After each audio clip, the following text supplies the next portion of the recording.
Hello, and welcome to this commodities episode at Any Rate.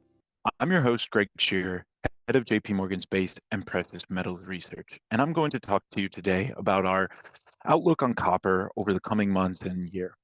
Copper's really been quite in focus over the last few weeks, and we're actually tracking on the LME something around a 7% increase year to date, despite all of the volatility around tariffs and in incoming Trump policy. And what's really, I think, driving this in our view is an interesting setup that's happened from the start of the year. Basically, we get into this year, and there is a thought that Trump and the Trump administration is going to go maximalist in terms of China on day one. And what we actually have seen is it's been a much slower rollout of Chinese-focused tariffs. And as we've been writing since the election, in our view, base metals in particular are the most sensitive to what we view as China-specific tariffs. And from that perspective, that risk premium being priced out of the market has really allowed copper prices to trade up from something around 8,800 at the start of the year to almost reaching 9,600 around mid-February. And as we look forward, we do think that this rally, while slightly premature, is in the right direction. And how our view as we think about going forward is we do think that prices are somewhat exposed to a potential pull lower in the very near term. We do think you're running slightly around fundamentals. But as we look deeper into 2025 and into 2026, we do still see a market that is really tightening up quite dramatically on the back of very constrained supply. So let's start with the near term. Prices are running ahead of fundamentals. And what I would say to really point towards that is we are seeing a recovery in Chinese demand post-Lunar New Year, but it's somewhat weaker than what we would have typically been expecting. And that, I think, has been because it's been depressed by prices that have jumped up above $9,400 per ton here. Now, what is this showing in the market? Well, what we're seeing is to some degree slightly sharper than normal inventory builds, weaker recovery in semi-manufacturing operating rates, and most tellingly, an open export arb for Chinese smelters to actually export metal from China to LME warehouses outside of China. Now, that's very atypical at a period where we had almost a buyer's strike in terms of Chinese demand.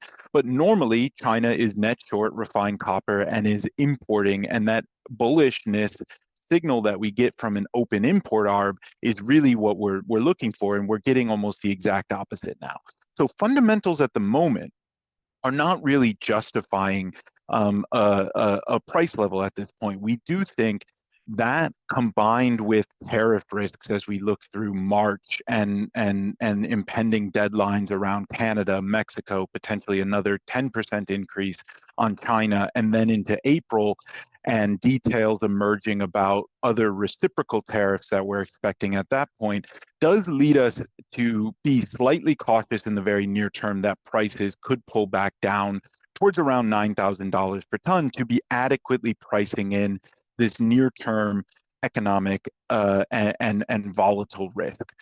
But as we look kind of deeper forward and take a step back in the market, I think it is also important to realize here that we do have a balance that looks like it is tightening over the course of 2025. Now, what sets that up?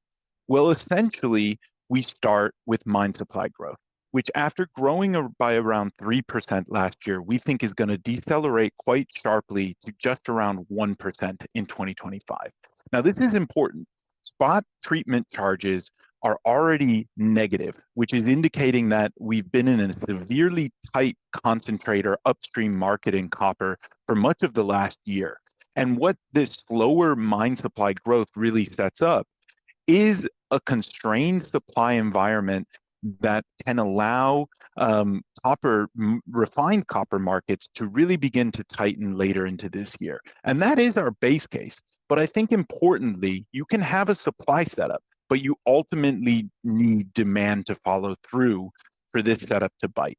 And that's where we get to our views on demand. Despite slower demand growth in China, we do actually only forecast a modest deceleration in global copper demand growth in 2025. So we're coming from something around 3.2% year over year growth last year to only around 2.9. What's in this? Well, China is slowing in our view from around 4% growth in refined copper demand last year to something around 2.5 this year. A number that honestly I'm pretty comfortable with, given we're likely to see policy adjustments to backstop domestic support in response to additional tariff headwinds. The bigger risk, I think, is on ex-Chinese demand. We're expecting a further recovery in ex-Chinese demand from something around 1.7% year over year in 2024 to something around 3.4% year over year growth in 2025. Now, a lot of this demand is structural, coming from grid build-out, but that does embed a bit of an increase in traditional demand sectors amid lower interest rates. And I do think significantly, it doesn't embed a very large global drop in economic activity that could come on the back of some of the more extreme tariffs and trade barriers that are currently being discussed. In my view, this remains the greatest downside risk to our forecast for a tightening balance in copper. But as we look forward, we still think we are here in an environment where we are expecting that demand globally to stay very relatively resilient and begin to stress very constrained supply as we go deeper into 2025, which ultimately drives our price forecast here for copper prices to trade between something a range of around 9,100 in early 2025 to 9,400 to break out above that range as we get through the third quarter of 25 and inventory begins to draw much more materially up towards a level of around 10,400 by the end of 2025. Outside of this overall broader copper outlook, there's been some more interesting micro dynamics. And specifically, earlier this week, President Trump ordered an examination into the threat of national security from U.S. copper imports under Section 232. What this basically means is that an investigation needs to be created by the Department of Commerce. They have about 270 days to come up with recommendations to mitigate the threats to national security, including potential tariffs, export controls, or incentives to increase domestic production. Ultimately, we do think they're going to move slightly quicker than that, and we think, as a base case, we think a tariff rate of at least 10% on refined copper and copper product imports into the U.S. is likely to be enacted by the late third quarter of 2025. But there does remain significant risk in our view that that we could see a higher tariff rate, closer to around 25%, to match the boosted rate on aluminum and steel. Overall, we have been seeing the copper, the arbitrage between COMEX and LME copper, or US and rest of world copper, already largely pricing in differing variations of this potential tariff.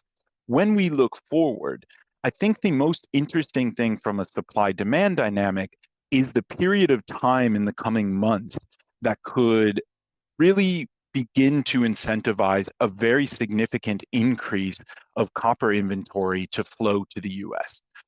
And why that is because we're trading at this premium of US prices over rest of world, but we're not yet seeing a likely tariff until at least a few months down the road.